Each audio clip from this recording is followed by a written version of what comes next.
My name is River S. Mena. I am formerly known as Samuel Mena Jr., and I served the state of Arizona as a photojournalist for 2 years, working for Gray Media, AZ Family, 3TV, and CBS 5. Um, I covered the 2024 election cycle. I was at the border when Donald Trump was here running as candidate Trump at the time. I covered Tim Walz's visit to Mesa, Arizona. Um, and I was also present at the funeral service of Senator John McCain, to highlight a few of my accomplishments as a journalist.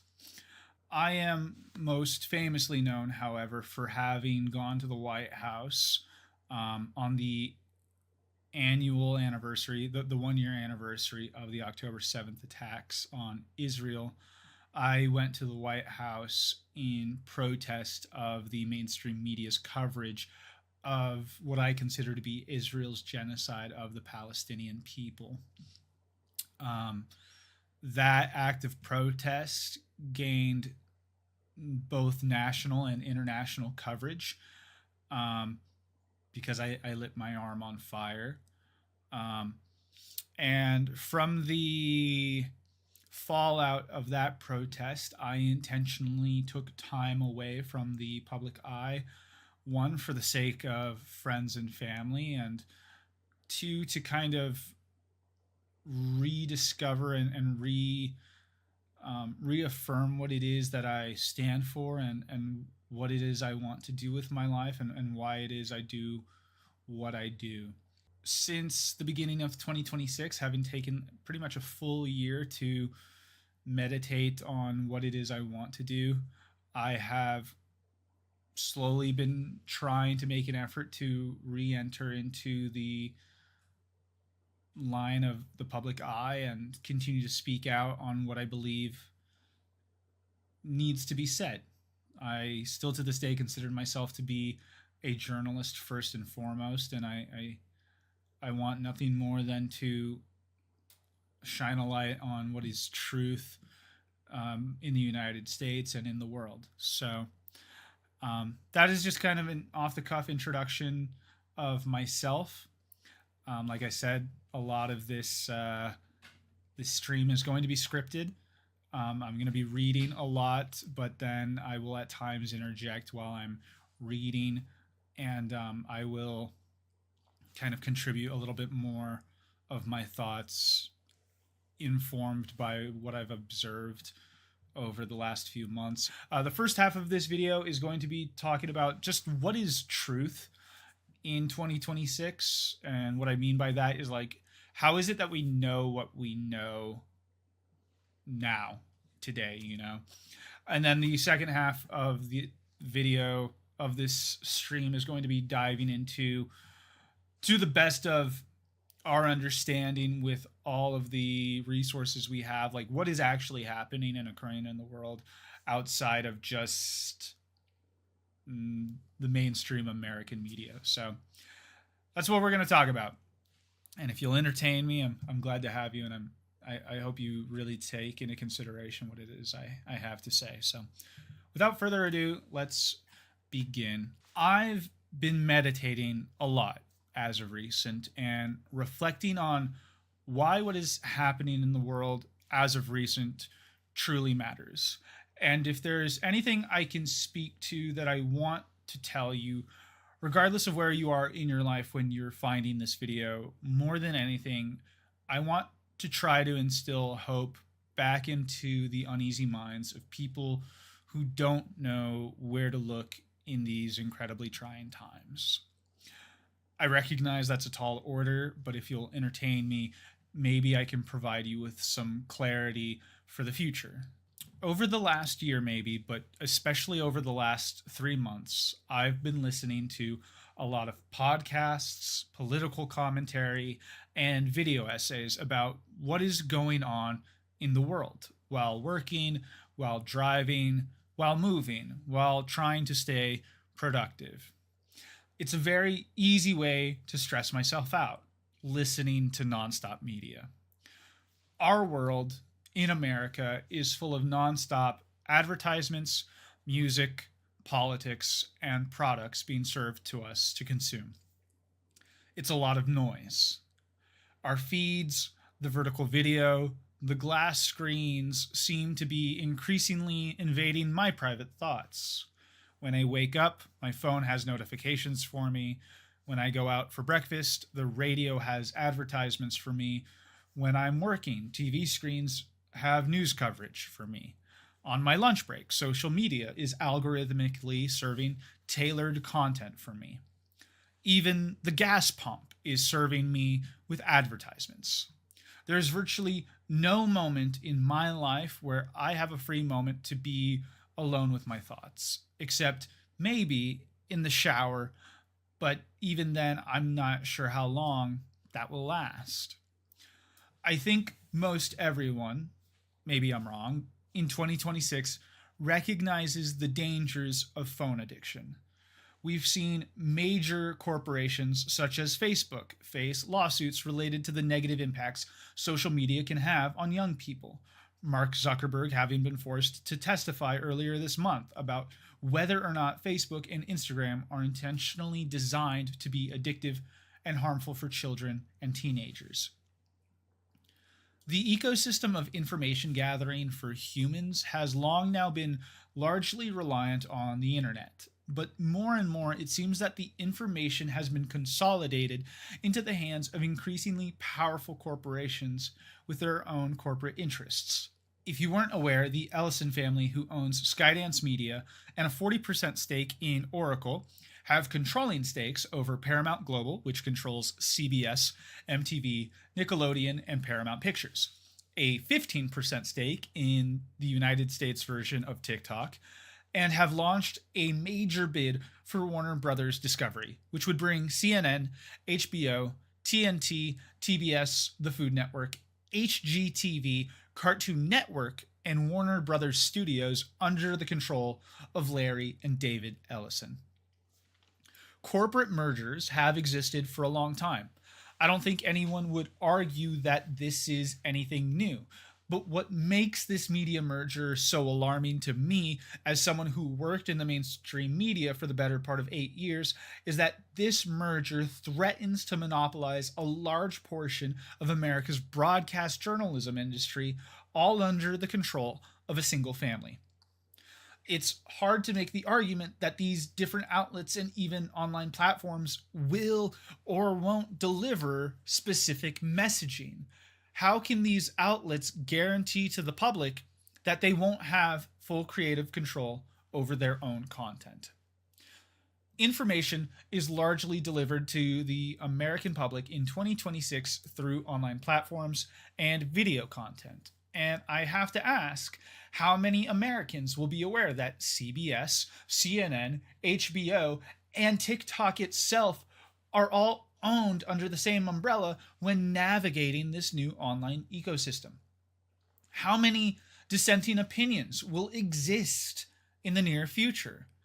And perhaps what's scarier is how many dissenting opinions will be allowed to exist in the future. Ignoring the conflicts of interest that the acquisitions of these companies pose, social media platforms over the last several months have begun to announce concerning adjustments to their platforms that would fundamentally change the way users engage with those platforms and compromise user security. In February, Discord generated immense public backlash after announcing the platform would be integrating new age verification practices that require users to upload either their biometric data or their government ID, so that those users would not be confined to a teenager account, which likely also contained drawbacks to the user experience. Although the public backlash was enough to force Discord to postpone rolling out these changes, Reddit, along with When I Wrote This Essay, Twitter are both now forcing users to verify their age in order to gain full access to the platforms.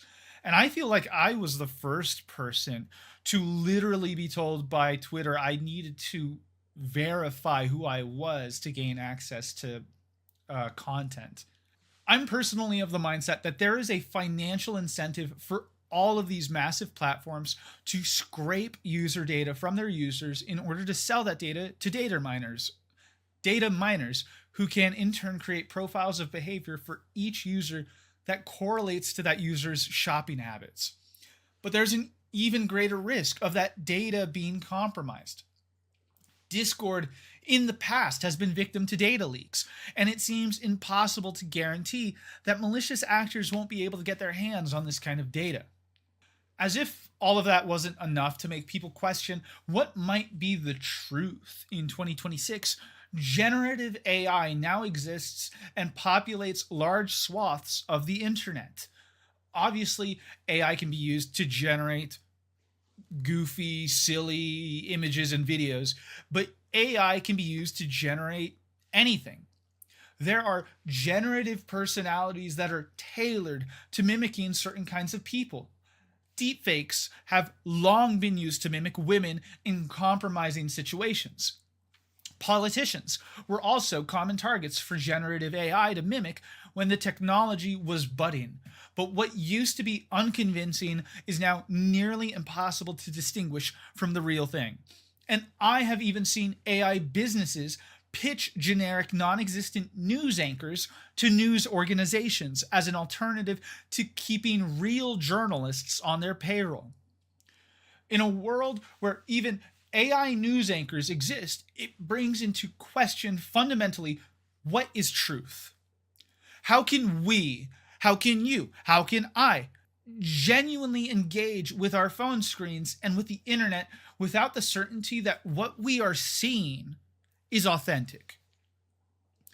I frequently am being served video content on platforms like Twitter, Facebook, and TikTok that is interspersed with AI generated content.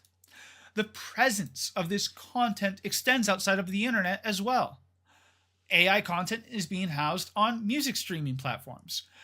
And beyond content, jobs are being posted, qualifications and interviews are being evaluated by AI. AI is being integrated into the food industry. Vehicles and systems are being driven by AI decision making. Medicinal workflows and surgery is increasingly being guided by AI. Decision making in war now incorporates AI. And over the last few weeks, the CBS affiliate that I used to work for as a photojournalist now has programming dedicated to the active developments of AI. I graduated from the Walter Cronkite School of Journalism and Mass Communication with honors, and I feel as if I don't know what truth is anymore. In a world where knowledge interacts and engages with AI, even epistemology, the branch of philosophy that studies the nature, scope, and limits of human knowledge, feels like it has had its very foundations ripped from underneath it. I'm filled with unease, and I can imagine that you are as well. I think a lot of people are worried, not just because it's hard to parse between what is genuine, productive information, but also because it's hard to recognize what might be blatantly false, disingenuous, or serving the interests of people who want alternative narratives to take form in America. And I think it is this feeling of not knowing what the truth is, what consensus is, how your neighbors and community members truly feel about the world. It's that is most being weaponized right now in American society. Doubt, I would say, generates two things. Firstly, I would say doubt generates complacency, which in turn generates consent. When it becomes overwhelming to understand what is and isn't the truth, I feel like we can often become indifferent or apathetic to falsehoods. And in that moment of apathy is when powerful people are able to commit evil by posturing at untruths. And I need you to understand that this system of consent hasn't only been weaponized by the right. when the Biden administration was seeking consent to finance Israel in its genocide of the Palestinian people before TikTok had been acquired by the Ellison family, Jonathan Greenblatt, the CEO of the Anti-Defamation League, was caught saying in leaked audio from November of 2023 from an organizational meeting. I also want to point out that we have a major generational problem. All the polling I've seen, ADL's polling, ICC's polling, independent polling, suggests this is not a left-right gap, folks. The issue in the United States in support for Israel is not left and right. It is young and old. And the numbers of young people who think that Hamas's, massacre was justified is shockingly and terrifyingly high. And so we really have a TikTok problem, a Gen Z problem, that our community needs to put the same brains that gave us Taglit, the same brains that gave us all these other amazing innovations, need to put our energy toward this, fast. Because again, we've been chasing this left-right divide. It's the wrong game. End quote. In the short 2 years since that moment, America has been able to take control of TikTok by making it illegal for the Chinese company ByteDance, which created TikTok, to provide the social platform unmoderated to America. And here we are. It's April of 2026.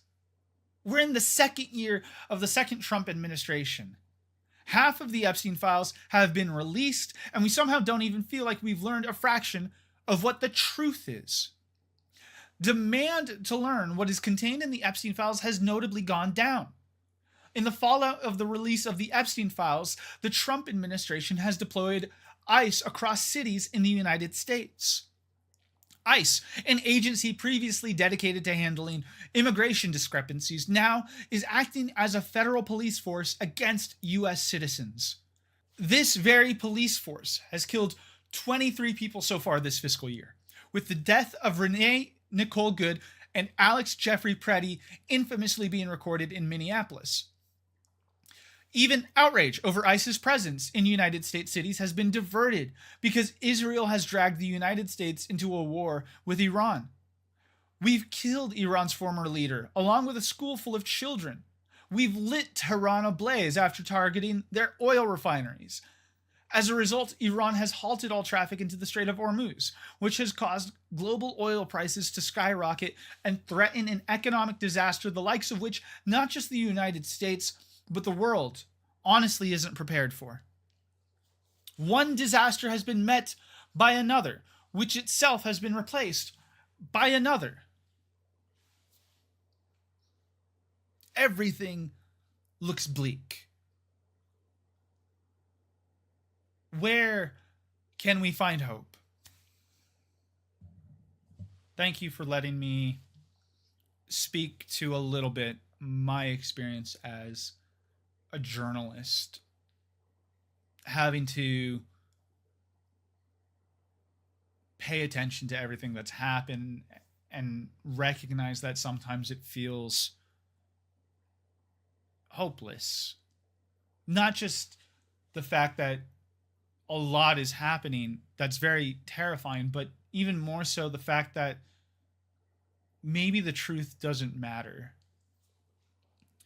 In the fallout of my protest, I had to look around at American society, the people in my life who I thought cared about me and what it is I had to say and my profession, and recognize that when the house is on fire, it doesn't really help bring attention to the fact that the house is on fire when you've lit your own arm on fire, is the best way I think I can describe the sensation I've felt for over a year now. You can't outshine the house being on fire by lighting your own arm on fire. But I think absolutely in this day and age, truth will always come to light, and people will, whether they like it or not, demand to see what is true and what is false. And there have definitely been people and members of my community and the world at large who recognize how important the truth is. And so, in spite of the fact that I'm having to kind of try to climb my way into being a voice for the voiceless and to hold truth to power, one day I will be vindicated for trying to be a disciple of truth. So I'm going to continue to go a little off the cuff here, and then we will then pivot to the second half of what I have to say. But if there's anything I can offer to people who are kind of experiencing the same anxiety that I have felt when it comes to understanding and recognizing what truth is, I think if you stay true to what is true, you will be vindicated one day. And it's hard to stay down the path of honesty, but it's worth it. Obviously, everything I'm going to talk about in the second half of this video is also going to seem very bleak, but if I can interrupt and try to provide any sense of comfort right now in this moment is that your neighbors, your community, the people that you interact with on your day-to-day, even if they're not your friends, they may be people you meet at the grocery store who bag your groceries. It may be the person delivering you food. At the end of the day, we are all a community of people who, in spite of everything, are willing to laugh, are willing to find joy in the benign.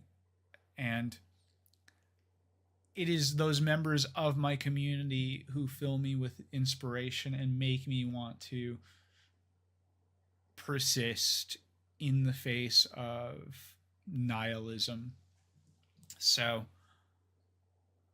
I hope you will continue to, in your day-to-day life, continue to seek out joy and reasons to celebrate, in spite of what are difficult times for us right now. So thank you for letting me say that. I'm going to quickly take a look at the stream. How can we avoid the negative part of it? The negative part of truth, untruths. So I think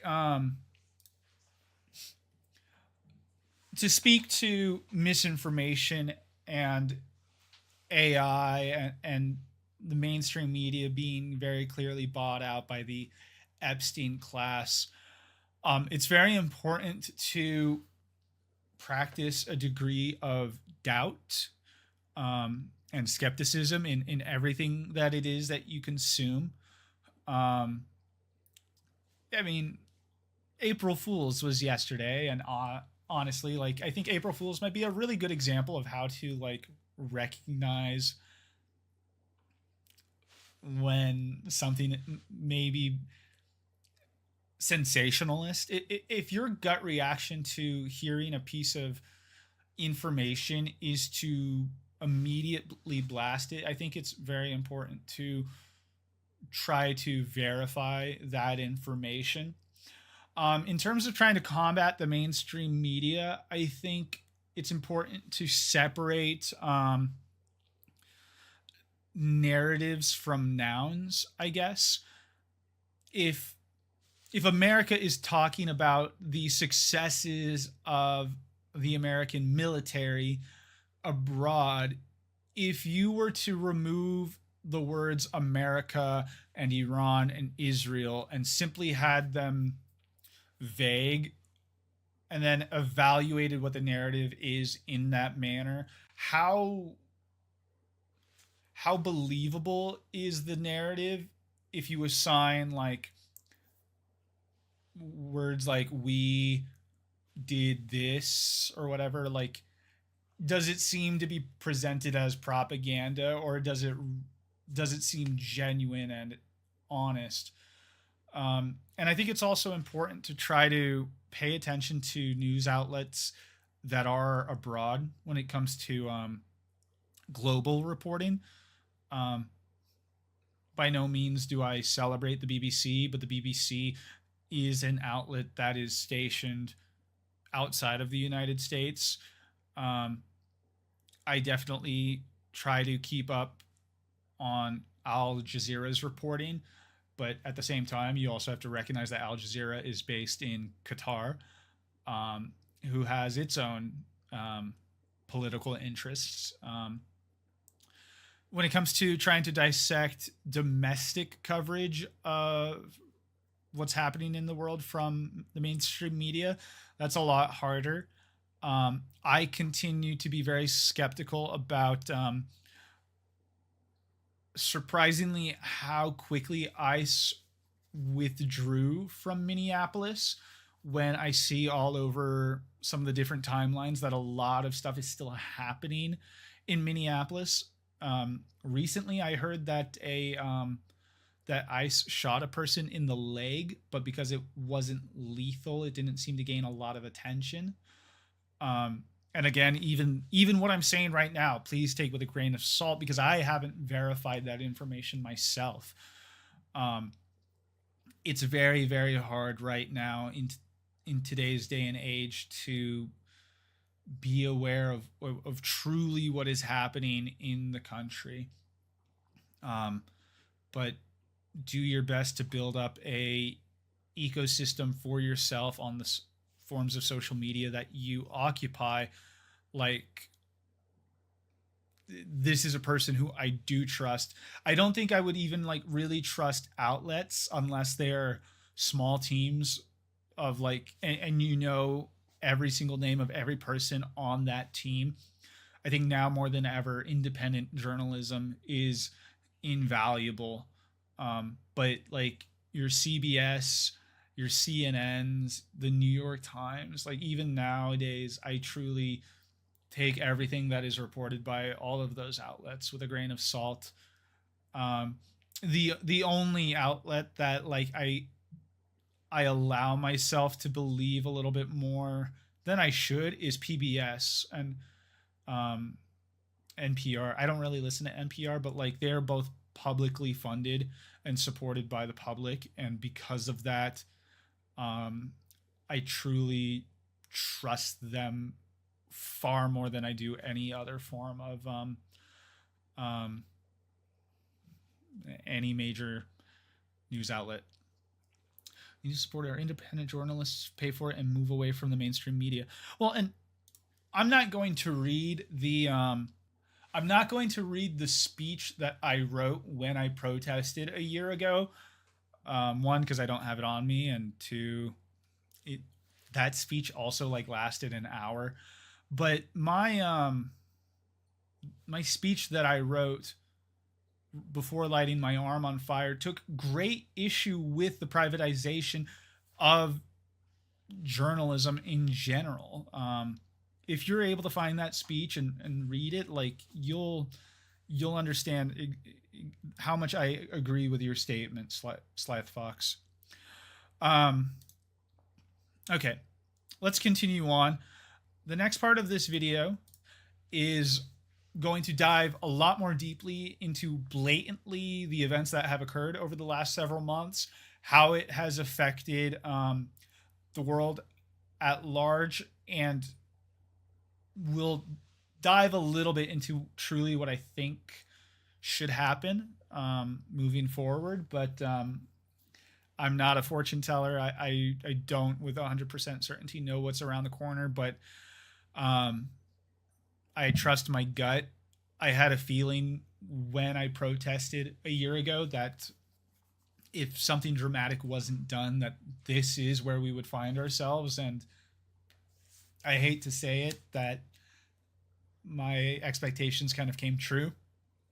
And it's for this reason that I'm sounding the alarm bells, because as much as I want to be an optimist and hope that a month from now gas prices will be down and Donald Trump will be hugging whoever is leading Iran, I really don't think that's going to be the case. So, anyways, let's continue on.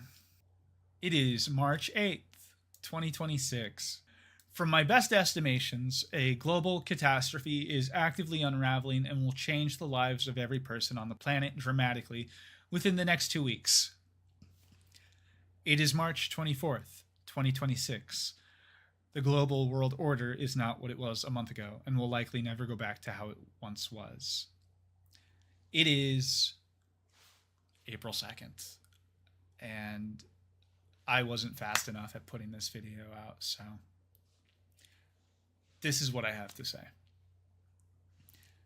This is a terrifying and difficult topic, but please stay with me all the way to the end. My name is River S. Mena, formerly known as Samuel Mena Jr. After graduating college with a degree in journalism in 2018 from the prestigious Walter Cronkite School of Journalism, I served the state of Arizona faithfully as a photojournalist up until 2024.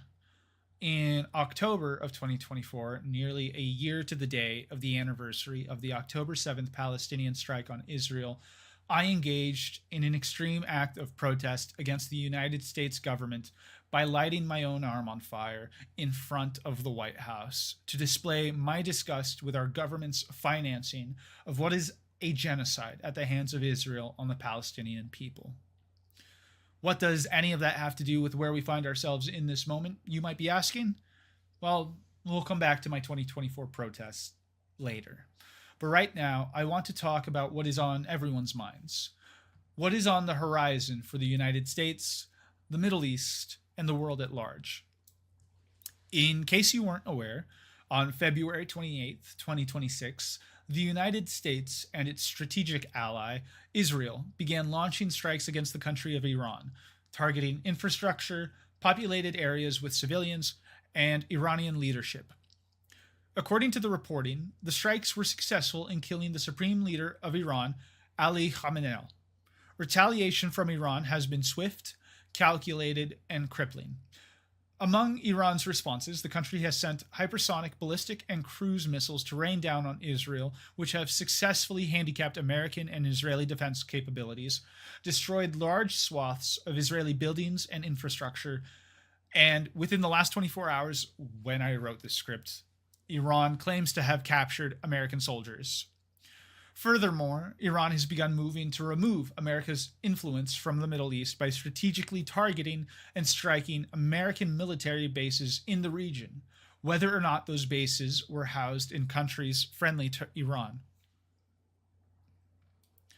What might have the most evident impact on the lives of every person on the planet, however, is Iran's capability to disrupt the flow of resources, particularly oil, from the region. The Strait of Hormuz is one of the world's most vital choke points for international trade. Between 2023 and 2025, 20% of the world's liquefied natural gases and a quarter of the world's seaborne oil trade passed through the strait annually. Since February 28th, Iran has made it clear to all ships seeking passage through the strait that those requests would be denied. One of the world's most vital passages for international trade was at a standstill until Iran actually began placing explosive mines in the strait to blow up and sink any ship that decides to sail through the strait. Update: until Iran began guiding ships through the Strait of Hormuz if they paid for passage through the strait in Chinese yuan. My apologies, I don't know how to pronounce their currency. In spite of Iran trying to deter its enemies, America and Israel have continued down this path of aggression with Iran. Tehran, the capital of Iran, with a civilian population of 8.7 million, has had oil refineries lit ablaze after Israel targeted them for missile strikes. In the midst of their city burning, some civilians have described the night as having turned to day. As a former photojournalist who frequently covered forest fires here in Arizona, being there in that moment personally felt like looking at the gates of hell. Lastly, major desalination plants in Bahrain and in Iran both have been attacked, threatening a resource vital to life in the harsh desert climate of the region. The effects of the destruction on this infrastructure in the Middle East will have global reaching consequences. Oil is fuel, not just for cars and vehicles, but for homes, for generators, for power. A society's capacity to create anything, relies on power, on oil. The demand for societies to function will not change, but the availability of those resources are bottlenecking, and the global price to pay for anything to be produced is now skyrocketing internationally, and it is hard to predict when prices will stabilize. I'm going to interject really quickly and talk a little bit more at length about how this has impacted the world. Many countries have suggested to their populations to entirely stay at home when working. I believe either New Zealand or Australia have suggested that 5-day work weeks transition to 4-day work weeks to compensate for the 20% of oil coming out of the Middle East. Like, if you look at the world, 20% of oil comes from the Middle East. And so if you take a 5-day work week and take 20% of that, that's a full day. So the math is mathing on transitioning to a 4-day work week is my understanding. And again, I'm not an expert, but to me, it makes sense. Also, the United States should transition to a 4-day work week as well. Let me rant a little bit. 20% of oil supplies no longer being available to the world's populations, which also the United States is a part of, means that because oil and gasoline are inflexible in their demand, like just because we've lost 20% of the supply doesn't mean that 20% of demand is going to be affected. It's going to be unaffected. So in order for prices to stop skyrocketing, that means that 20% of the population needs to be priced out of being able to afford gasoline. Only then, when 20% of the population can no longer afford oil, will oil prices stop rising. That or 20% of the demand for oil goes down, which is why I propose, not just to the world, but also to Americans, because I live in America, we should transition to a 4-day work week instead of a 5-day work week. Anyways, side tangent aside. You might be asking yourself, why did Donald Trump, President of the United States, or why did Benjamin Netanyahu, the President of Israel, make the dramatic decision to engage in war with Iran? Donald Trump has said the decision to strike Iran was preemptive, that it was inevitable soon that Iran would have access to nuclear warheads. But that has been a narrative the United States has bestowed on Iran for decades at this point. In November of 2025, H.R. 4405, also known as the Epstein Files Transparency Act, was signed into law, mandating that the Department of Justice publicly release all unclassified documents related to Jeffrey Epstein in their entirety. The Epstein Files, if you are somehow still in the dark about their contents, are a body of documents detailing the criminal activities of American financier and convicted child sex offender Jeffrey Epstein and his affiliates. One of the key provisions of H.R. 4405 was that only the names of victims were permitted to be censored in the files on release, in the interest of protecting any victims who hadn't publicly come out as victims. This provision made no exceptions. The understanding was that even if public figures of wealth, power, or influence were found to be among those listed in the Epstein files, the American public would, for the first time ever, be able to read everything that the files alleged against Epstein and his accomplices, regardless of who they were. It's been public knowledge for a long time now that Donald Trump was good friends with Jeffrey Epstein for the better part of about 15 years, until they had a falling out with each other in 2004. And although many people have long speculated Trump might be implicated in the Epstein files by association, the public largely stayed in the dark about the files' contents. With the passing of H.R. 4405, Congress mandated that the DOJ release the Epstein files by December 19th of 2025. But the date would come and go as the DOJ was barely able to release even a fraction of the Epstein files. But what was released was littered with unreasonably large redactions, far from satisfying Congress's demands to release the files in their entirety. As of today, the Department of Justice has failed to follow the law set in H.R. 4405. The files both name and depict in photographs many different people. Ghislaine Maxwell, the only other person besides Epstein himself who was convicted of child sexual abuse, is named in the Epstein files. Named along with her is also a person referred to as Wexner, likely referring to the CEO of Victoria's Secret, Les Wexner. Photos depict former President Bill Clinton, the former Duke of York Andrew Mountbatten Windsor, Michael Jackson, Diana Ross, Chris Tucker, and Mick Jagger. All highly influential and powerful to be sure, but most chilling are the details that suggest what Donald Trump's involvement with Epstein looked like. Trump has previously on record said with New York Magazine in 2002, quote, "I've known Jeff for 15 years. Terrific guy. He's a lot of fun to be with. It is even said that he likes beautiful women as much as I do, and many of them on the younger side." End quote.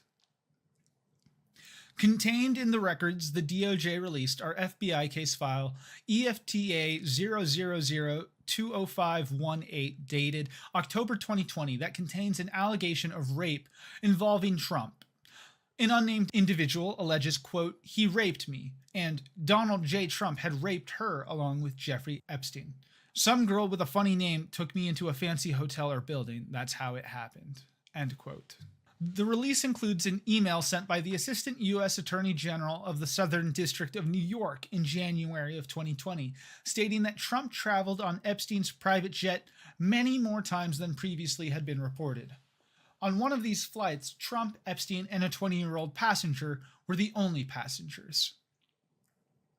Among the DOJ-released FBI complaints is file EFTA 000-25010, a document that details an online tip the FBI received regarding a victim of Jeffrey Epstein.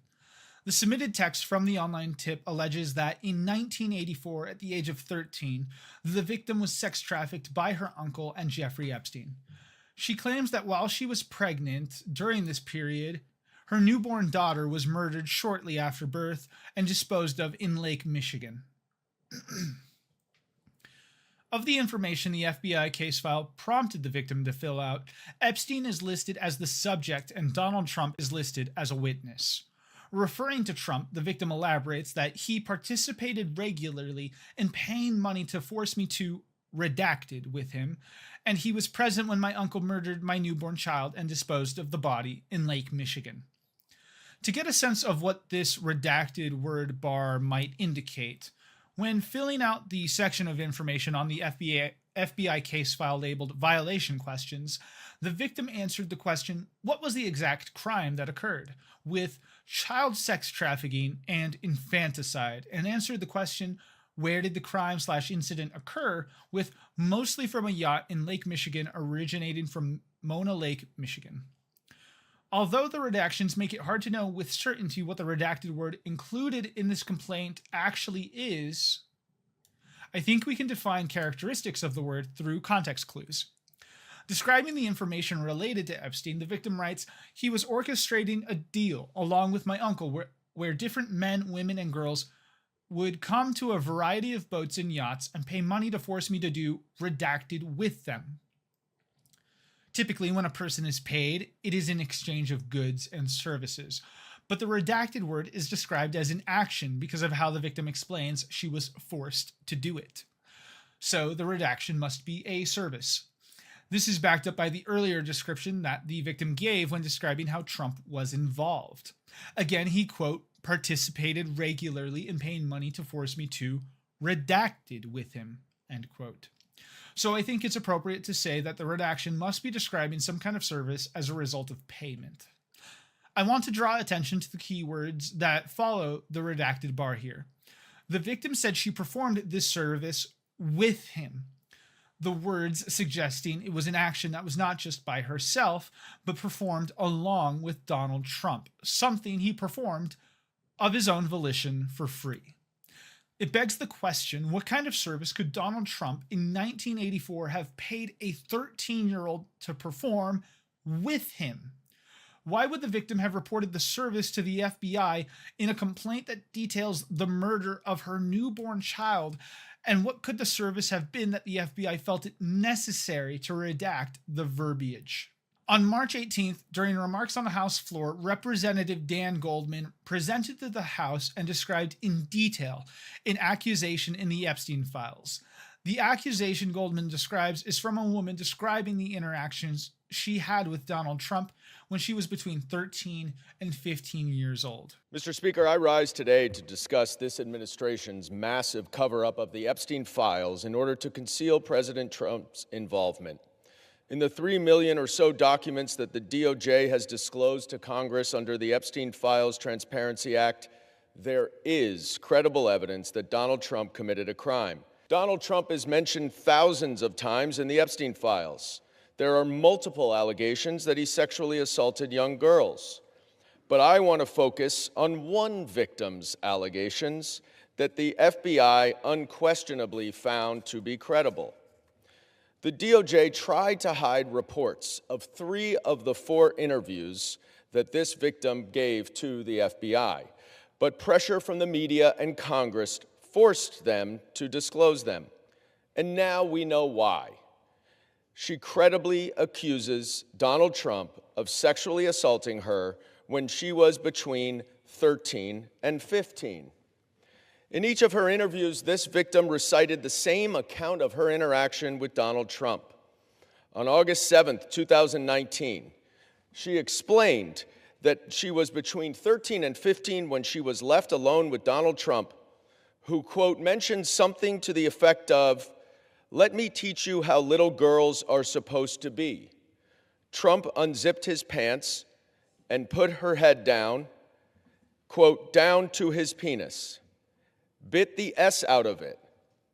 Trump struck the victim and said words to the effect of, "Get this little B the hell out of here." The victim advised that she bit Trump's penis because he disgusted her. She provided some additional details in the next interview 2 weeks later, and then a month later, she met again with the FBI and asked, quote, what the point would be of providing the information at this point in her life when there was a strong possibility nothing could be done about it. She didn't speak to the FBI again. But the FBI certainly found her story credible. In a 21-page PowerPoint presentation that the FBI made to prosecutors, they included this victim's testimony. They would not have done so if they did not find the evidence credible. To put it simply, much of the general public has come to the conclusion that Donald Trump is a pedophile. Even recently, Representative Ted Lieu, after personally reviewing unredacted files of the Epstein files, claimed there are highly disturbing allegations that Trump raped children and was in close proximity of other pedophiles. Donald Trump, in the wake of the release of these few files, has made no public comment denying he committed what amounts to statutory rape and infanticide at minimum. The first 3 months of 2026 have been tumultuous and exhausting. On day 3 of 2026, America had attacked Venezuela, abducted their president, Nicolas Maduro, who is still being detained in New York, and instilled new leadership for the country. ICE agents, no longer acting in their official capacity to handle immigration discrepancies, now is acting as a federal police force against the United States citizens.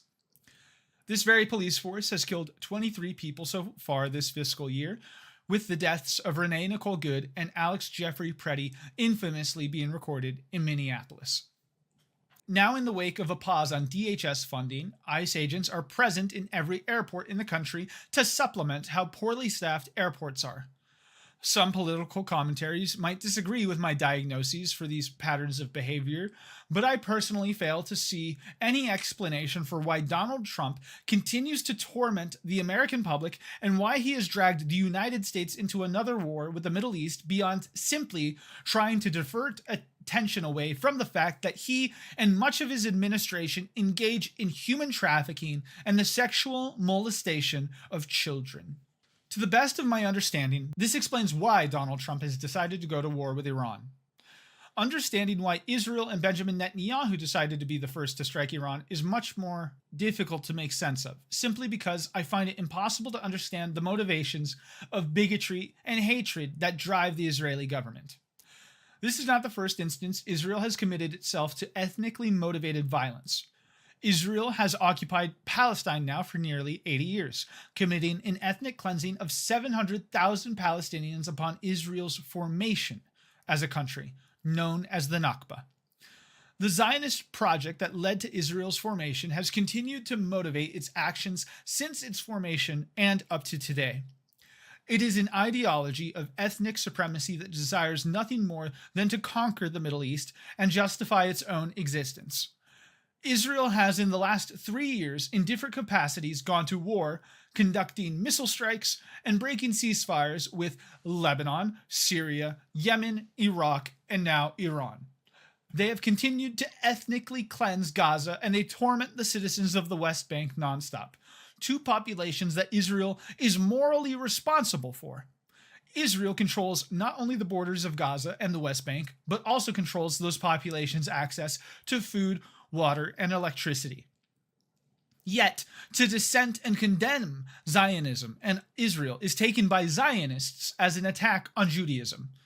I don't think I need to explain how unserious this deflection by Zionists is. It is a disingenuous accusation against anti-Zionists who are bringing good faith attention to the crimes against humanity that Israel engages in. Thankfully, recent polling in U.S. public opinion shows that towards the end of 2025, a majority of Americans now hold an unfavorable view of Israel, primarily driven by concerns that Israel is committing a genocide against the Palestinian people. In a recent interview with Tucker Carlson, Mike Huckabee, the United States ambassador to Israel, made the claim that Israel believes it has a claim to the land in nearly the entire Middle East. This belief is stemming from the word of the Old Testament in the Bible. You've appealed to Genesis. Genesis 15 says it's Abram, it's pre-Abraham, it's Abram, receives from God the news that his descendants will inherit the land. And you tell me as the theologian if I'm getting this wrong, but from the Euphrates to the Nile. I think that's right. And that would include like basically the entire Middle East. That would be the Levant, so that would be Israel, Jordan, Syria, Lebanon. It would also be big parts of Saudi Arabia and Iraq. It would be, I mean... I'm not sure it would go that far. I mean, it would be a big piece of land, but here's the point. It would be a lot of places that are now countries. But this particular area that we're talking about now, Israel, is a land that God gave through Abraham to a people that he chose. It was a people, a place, and a purpose. We can look at it that way.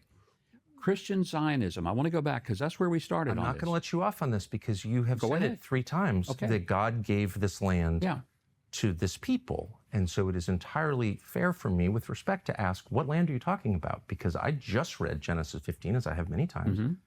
And that land, I think it says, from the Nile to the Euphrates, which is, once again, basically the entire Middle East. So God gave that land to his people, the Jews, or he didn't. You're saying he did.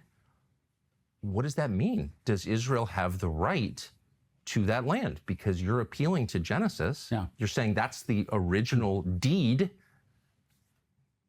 It would be fine if they took it all.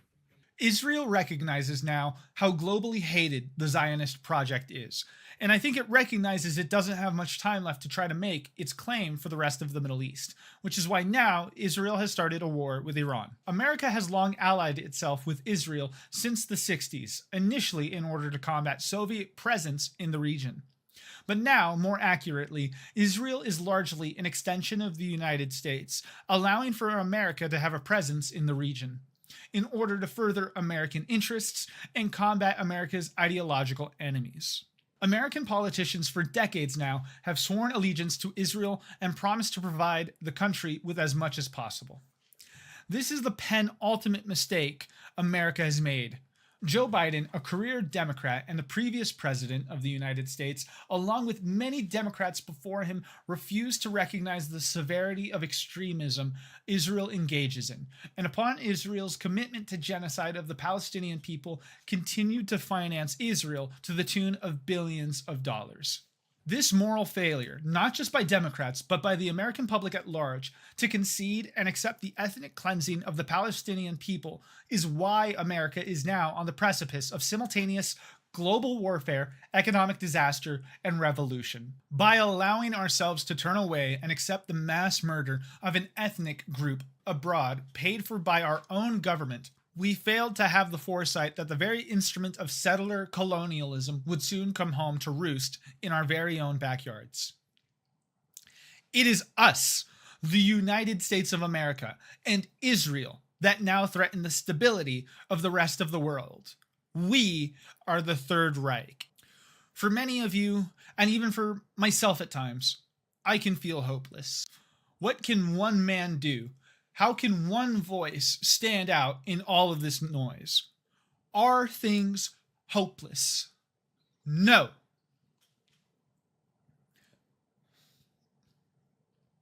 I'm not hopeless. I'm angry. I'm angry for my neighbors. I'm angry for my community. I'm angry for the people of Iran and Palestine and Venezuela and Cuba and anyone who simply wants to live a life of peace in their communities. And so I ask you, do you not hear them? Do you not hear the drums of liberation? Have you covered your ears so much that you can't feel your own heartbeat? Are you so immersed in doom scrolling that you can't feel the blood pumping in your thumb anymore? Are you so helpless that you can't see how much your neighbors need help? We are not dead yet. The drums are beating. Do you still feel the sun on your skin? Can you not see the trees dancing in the wind? We are not dead yet. My skin may be singed, but my heart still beats. The United States, Israel, Iran, China, it doesn't matter where or who. All of us bleed red, and the people will make our voices heard. We've asked nicely enough times. It's time we took measures into our own hands. I am of the opinion that all of the following must happen in order to prevent a world war and prevent a global economic catastrophe. If these demands cannot be met, the citizens of the United States must secede from the United States federal government. 1.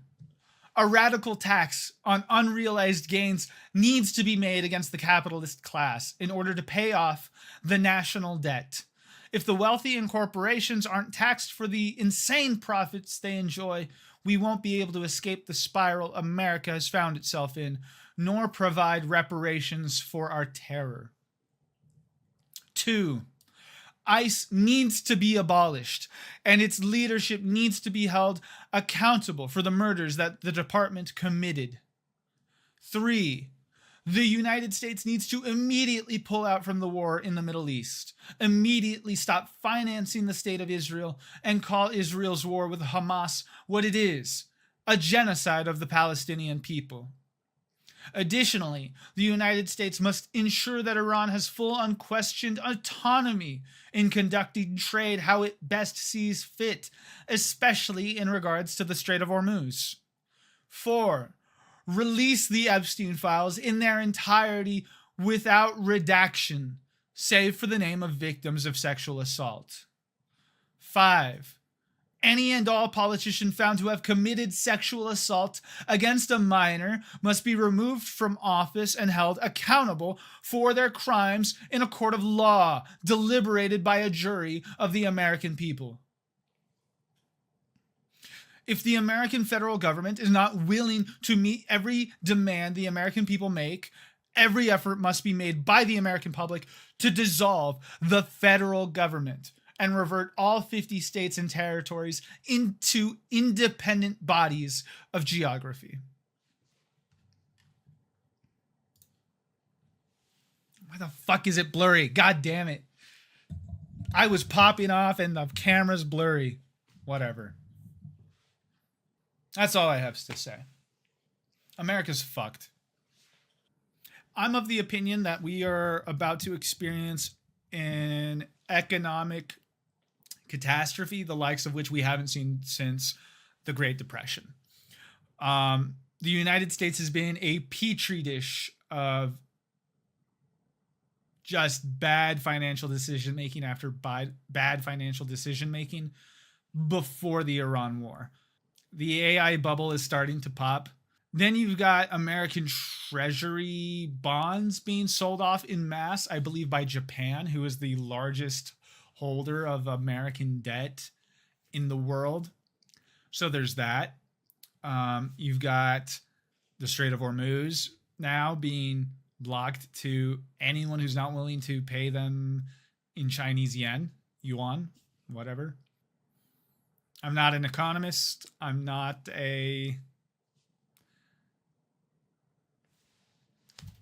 much. I'm a guy who knows how to write an essay. I'm a guy who knows how to hold a camera and edit some video. I know where to place the lights to make stuff look good. I know how to work a green screen. That's about it. I think we're fucked. Anyone who watches this on YouTube may think I'm very bold for everything that I just said. Genuinely, there is no room or time at all right now to not be as radical as the times demand. We are moving at a pace that is very difficult to pay attention to, even if you are a trained and educated journalist such as myself. I sincerely doubt that many of my contemporaries in the mainstream media will have the opinion that I have, but I also think that's because they are feckless and lacking of any human integrity or spines. The United States may not have a revolution or civil war as it may be, because I just think the mass majority of Democrats are spineless.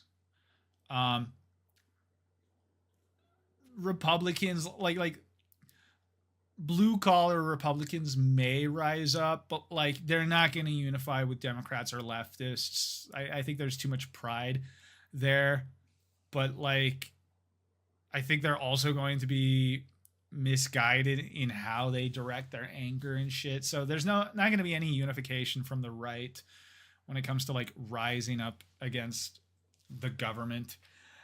Democrats are pussies. I don't know. I don't know if there's enough of a leftist population out there that's willing to kind of, I don't know. I think the most dramatic thing that can be done right now is to very much verbally put it out there into existence that the states and like the citizens of the states should start demanding of their leadership to consider seceding from the United States. But like I would need people to say the exact same thing, because what I'm saying right now by myself pretty much equates to treason. I don't concede to it being treason. I'm a patriot. Fuck you. I'm fucking tired. I'm spent. Genuinely, I feel like I haven't actually streamed in a month because like the week that we went to war with Iran, I didn't stream. I don't think. I'm trying to remember. I think I was like trying to write this, and I was also trying to cope with like how fucking overwhelming everything has been in March. And then I think week 2 I did go live, but then I had like a panic attack or something. I had a mental breakdown on stream, and I was like, I can't. I'm unprepared. I'm still like coping, and then I didn't. Last week, what did I do last week? There's a reason I didn't stream. I think it was I was trying to finish this, and then here I am. Now reading my script, and then I need to download this VOD and edit it and put it on. It's been a I'm just a guy, I'm just a person, I'm just a little man working a 9 to 5 in the aftermath of having lit my arm on fire. Just a little one, not very much. I'm going crazy. You're going. We might be going. I'm fucking going crazy. I'm fucking going. Okay. Thanks for coming. That's all I have to say. Appreciate you being here.